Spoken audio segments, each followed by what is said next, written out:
Shalom. First and foremost, I want to give all praises, honors, and glories unto YAHAWAH, SHAM, YAHAWASHI, QADASH. Double honors to my elders and my apostles of Great Milestone that do indeed were well.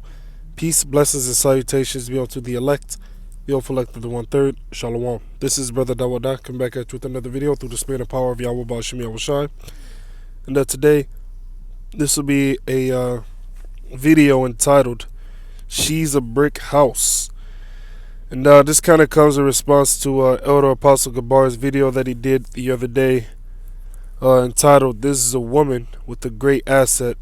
So I kind of want to add on to it. So let's get directly into it. She's a brick house. Now that term comes from this song by the Commodores, which they have some great songs that I listen to. I actually like old school music. And because I was thinking of a title, which if you think that this title or this video is about an actual woman, then you're mistaken. This is talking about the best woman that you've ever met. Not a physical woman, but a woman that you will want to get with and stay with forever. Alright? And what is that woman?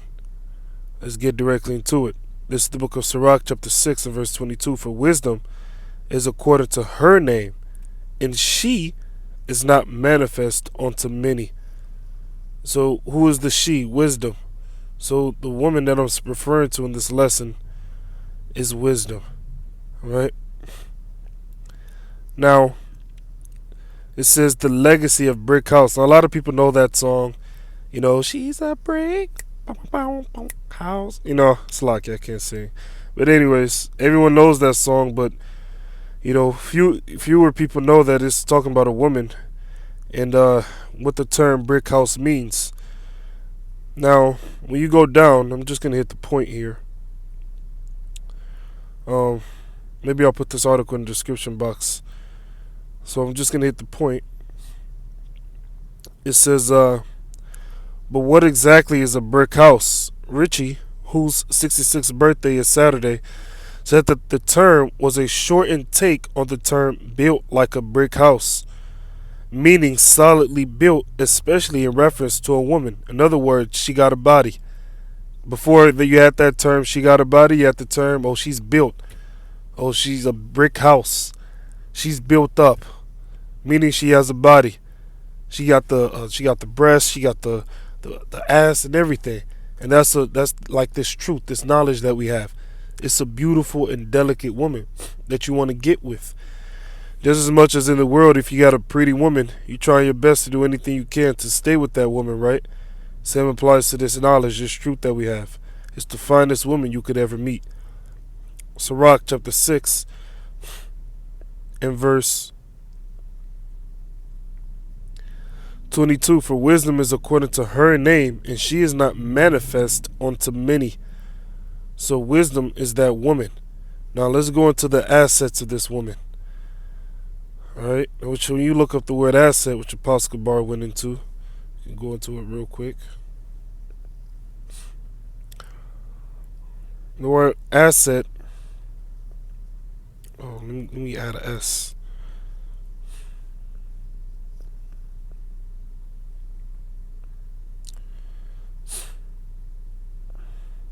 Now it means a useful or valuable thing, person or quality, property owned by a person or company, regarded as having value and available to meet debts, commitments, or legacies. Let's see if I can hop down.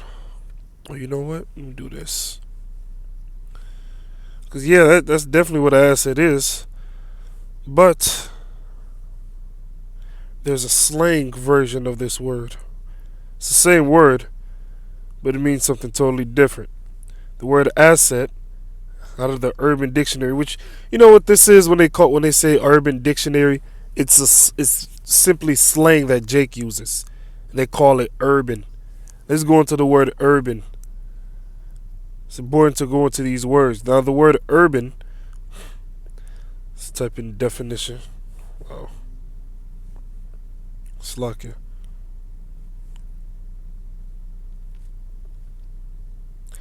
Means related to a city In that sense, the term may refer to urban area, geographical area distinct from rural areas, urban culture, the culture of towns and cities.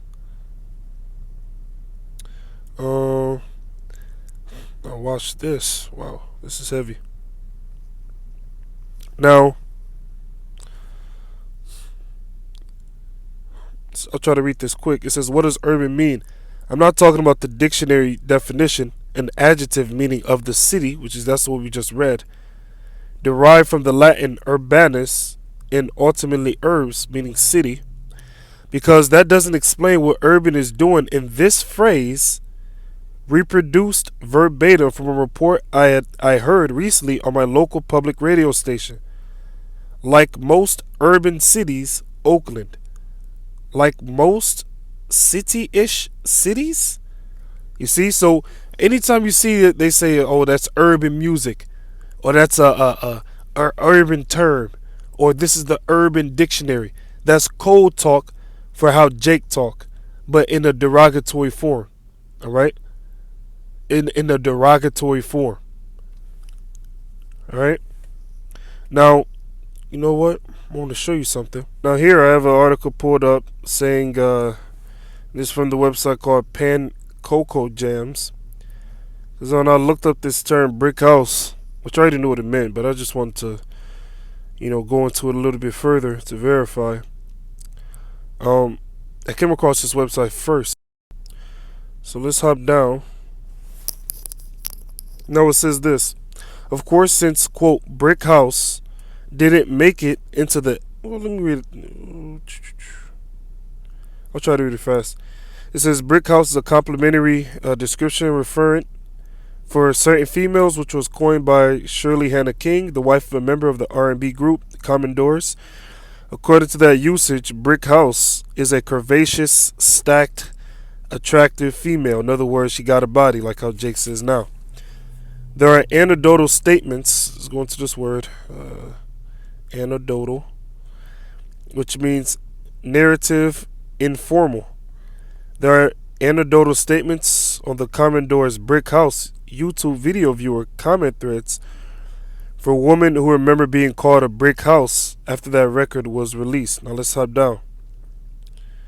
Now it says, of course, since brick house didn't make it into the A level of slang terms, it certain didn't make it into the A plus level slang terms that are well known by African Americans and are still used after a considerable amount of time. Words and phrases like jive, jam, and funky. Many words from both of these A levels have been adopted by non-African Americans, who is that really talking about? The heathen, who may not use them correctly because they're not Jake. Jake has salt, as is written, ye are the salt of the earth. That's why Jake uses slang. Jake got a lingo when they talk. And these nations, they try to copy and imitate you. And here it is, they're trying to be just like you, trying to use the same slang that you use, but all of a sudden it's deemed urban, which is a derogatory term. It's urban. And may continue to use them long after African Americans, which really they're talking about Israelites, and it's not just the so-called Negroes. All 12 tribes use slang. Have moved on to other slang terms, words like dig, cool, hip.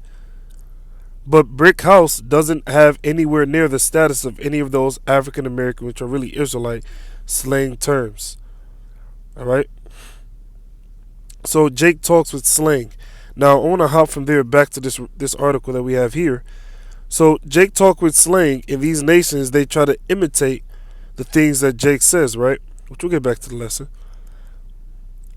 And now it says here, I'm not talking about the dictionary definition, talking about the word urban, an adjective meaning of the city, derived from Latin urbanus and ultimately urbs meaning city, because that doesn't explain what urban is doing in this phrase, reproduced verbatim, meaning exactly how they said it, from a report I heard recently on my local public radio station. Like most urban cities, Oakland. Like most city-ish cities? No, of course not. Urban cities may seem redundant, but the reporter had something else in mind. What was that? Increasing over the last few decades, urban has acquired a secondary meaning dominated by a racial minority, which we're not the minority, we're the majority. Tells you that in the Hosea, the first chapter. Usually African Americans, really usually Israelites. All right. So that word urban is a buzzword. It's a derogatory term. Oh, that's urban talk. You know, that's the urban side of town. That'd be the hood where Jake is at. It's cold. Urban Dictionary. Oh, this how the niggas talk. You know. It says the term is exploited by corporations such as MTV to refer to black music / culture without mentioning race. So it's like a code word. See?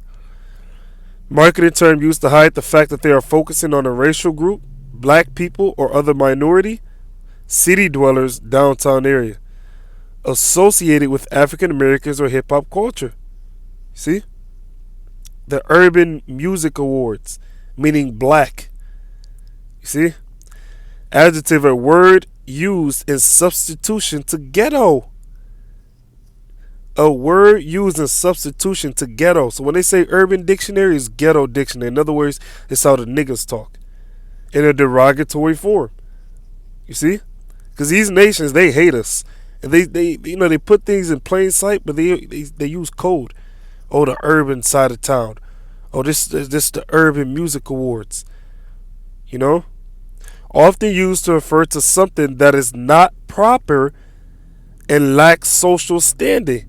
Can also be used to describe, or can be used, supposed to say, to describe a place that, I guess supposed to say, that is overly dark. Man, that club is a little too urban for my country ass. Equal to ghetto in that they're both city-like, opposite of ghetto in that urban has a positive image. Let's see.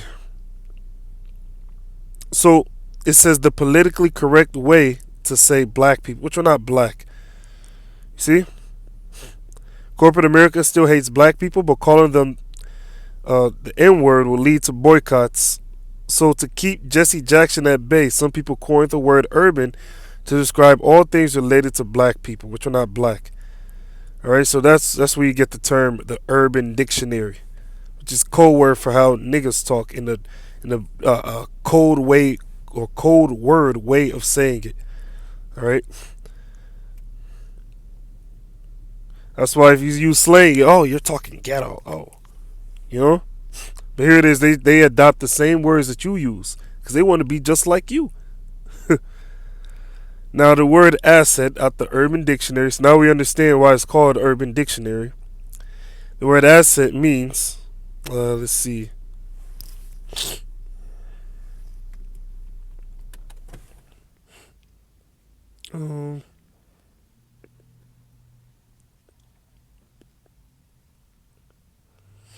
It says assets, a person's body, as in boobs, which is breast, butt, hips, etc. All right, that girl has some nice assets. All right, now, so that's another way of saying brick house. Now, going to these scriptures, and this is how you know that Solomon, who wrote the book of Proverbs, he's definitely a so-called black man. All right, he's a Jake. All right, and he's a so-called black man. Song of Solomon 1 and 5. Now, when you go into this proverb here, Proverbs the 5th chapter, and we're actually going to start at verse 18. It says, "Let thy fountain be blessed, and rejoice with the wife of thy youth." Now, who is the wife of our youth? That's that woman that we came across through the grace of Yahawah Baal Shem Yahawashi, the woman that Yahawah Baal Shem Yahawashi has introduced us to, which is this knowledge, this truth, wisdom. All right? Let thy fountain be blessed and rejoice with the wife of thy youth. Yeah, of thy youth. Why? Because a lot of us came into this knowledge, this truth, as young men. All right? Now, in other words, we came across this woman at a young age. All right? This beautiful woman, high school sweethearts, as it were. All right? Some of us came into the truth when we were in college, when we were in high school, some in middle school. Right? Let her, that's this beautiful woman with a lovely asset, the brick house as it were, let her be as the loving hind. A hind is a female deer, which when you watch a female deer, all right, it moves extremely gracefully and pleasant row. What is a row? A deer. All right, let's type that in. What is a row?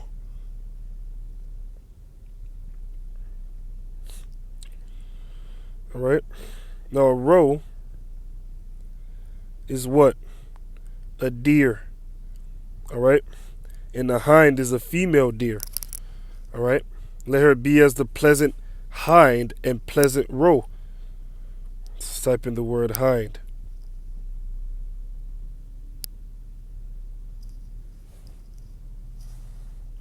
A hind is a female deer, especially a red deer. Now, when you watch a female deer move in nature, it moves extremely gracefully. It moves gracefully, just like how a beautiful woman does. You know, you got certain women that got that kind of walk, got that kind of sway when they walk, you know, and it's extremely feminine. That's just how this knowledge, this truth is onto us. All right. Let her be as a loving hind and pleasant roe. Let her breasts, that's her assets, right? Because she's built, she's a brick house. Let her breasts satisfy thee at all times. So how is her breast satisfying us at all times? What is the breast? Let's get that. Let's go to the book of Peter. All right, and I hope this is making sense. This is all, it's metaphoric. It's not talking about an actual woman. It's talking about this knowledge, this truth that YAHAWASHI has blessed us with. So it spoke about her breasts, right? 1 Peter 2:1. Wherefore, laying aside all malice and all guile and hypocrisies and envies and all evil speakings, as newborn babes. That's because when you first come into this knowledge, this truth, you come into this truth basically as a newborn baby. You unlearn everything that you learn in the world, and you start learning afresh. Desire the sincere, and the newborn baby is a newcomer in the faith. Desire the sincere milk of the word. Now, a baby gets its milk from where? The mother's breast, right? Desire the sincere milk of the word. So you have to suck on this spiritual breast, which is what? The scriptures, the Bible. And you get the milk, which nourishes you and helps you grow. The milk is a metaphor for the basics. When you first come into this knowledge, this truth, you got to learn the basics, that ye may grow thereby. Yeah, so you got to get the milk, all right? The basics, all right, from this breast, which is the scriptures. Let's go to Isaiah, the 28th chapter.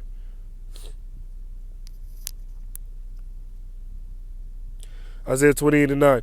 Whom shall he teach knowledge, and whom shall he make to understand doctrine? What is the doctrine? The doctrine of Yahweh B'Shem Yahushua, the 100% truth. Them that are weaned from the milk and drawn from the breast. Now, is it literally talking about, sucking on a breast and no longer needed to suck on a literal breast? No, it's metaphoric. It's parabolic. It's talking about knowledge. Whom shall he teach knowledge, and whom shall he make to understand doctrine? Them that are weaned from the milk is what? The basics. If you're weaned from the milk, you no longer, a baby that's weaned is no longer sucking on his mother's breast for nourishment. Maybe he's grown to some teeth. He's able to chew some softer foods, all right? And drawn from the breast. The breast is a metaphor for the scriptures. For precept must be upon precept, precept upon precept, line upon line, here a little and there a little. Song of Solomon, chapter 8 and verse 1. Oh, that thou wert as my brother, meaning a fellow brother in this knowledge, this truth. A fellow brother that's become acquainted with this beautiful woman, this truth, that sucked the breasts of my mother. Is it talking about a literal breast? No. It's parabolic talk. All right? The breast is what? A metaphor for the word, the scriptures. When I shall find thee without, I find you not, oh boy, not sucking on this spiritual breast, which is this knowledge, this truth. If I find you without this truth, I will kiss thee. I will give you this truth. Yea, I should not be despised. And here it is, the prophets are despised, yet for giving Jake the truth, which Jake is actually after, Romans 11:7, but they can't get it. All right, so let's jump back. Proverbs, the 5th chapter, and verse 19. Let her be as the loving hind and pleasant roe. Let her breast satisfy thee at all times. You see? And be thou ravished always with her love. Yeah, you got to be completely and totally into these scriptures. Just as much as you meet a bad woman, she's a 9.5, she's a 10 in your book, and you trying to make time for her, you over here calling off so you can be with her and such. All right, you have your 1 day off or 2 days off. You're trying to get all cozy with your woman. That's how you're supposed to get cozy with these scriptures. All right, this beautiful woman with a great asset. And just as much as when you get a bad woman, bad meaning a beautiful woman, you don't want her to leave you. You're trying to your best to please her. That's how much we got to be more zealous for this knowledge, this truth that we have. We have to hold on to this woman fast. All right, hold on to it and not let it go. This is the book of Sirach, chapter 1. It's one of my favorite precepts. In verse 19, wisdom, that's that woman, that beautiful woman, that with that brick house, that built woman, the woman with the body. Wisdom raineth down skill and knowledge of understanding, and exalteth them to honor that hold her fast. What is the her? Wisdom. So you got to hold on to this woman. If you hold on to this woman, even until the end, you're going to be exalted. All right? What's the example of being exalted when you hold on to this woman to the end? Getting beamed up into those ships, being crowned by the Lord YAHAWASHI, being written and spoken about in the kingdom of heaven. That's an example of this wisdom, this knowledge, this truth that we have, exalting us to honor, Lord willing, if we endure unto the end. All right? Revelation chapter 3 and verse 11. Behold, I come quickly. Hold that fast which thou hast. This is YAHAWASHI speaking. Hold that fast which thou hast. What is all that we have? This knowledge, this truth, this wisdom, knowledge, and understanding of the Bible. So hold on to this woman, that no man take thy crown. Yeah, you will lose out on that honor, and exalted them to honor that hold her fast. You see? So hold on to this woman, this beautiful woman. All right? So with that, let's see. There's one more scripture. Oh, right here. 2 Timothy 3 and verse 15. And that from a child. What do we read about in the book of Proverbs? From thy youth up. All right? And that from a child, meaning a newcomer in the faith, as a young man, all right, as newborn babes. It's the same thing being said all over again in many different ways. And that from a child, thou hast known the Holy Scriptures. You've been well acquainted with this beautiful woman, this brick house. You've been well acquainted with it. You know about her. And that from a child, thou hast known the Holy Scriptures, which is the Bible. That's that breast that we suck on.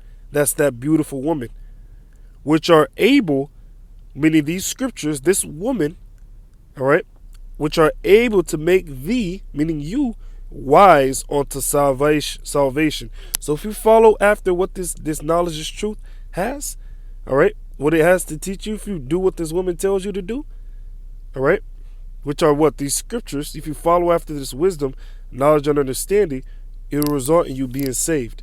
If you hold on to this woman even to the end, through faith, which is in the Mashiach Yahawashi. All right. So with that, all praises, honors, and glories be unto Yahawah Baal Shem Yahushai, Baal Shem QADASH, the Balanos, my elders, and my apostles of Great Milestone, that do indeed well.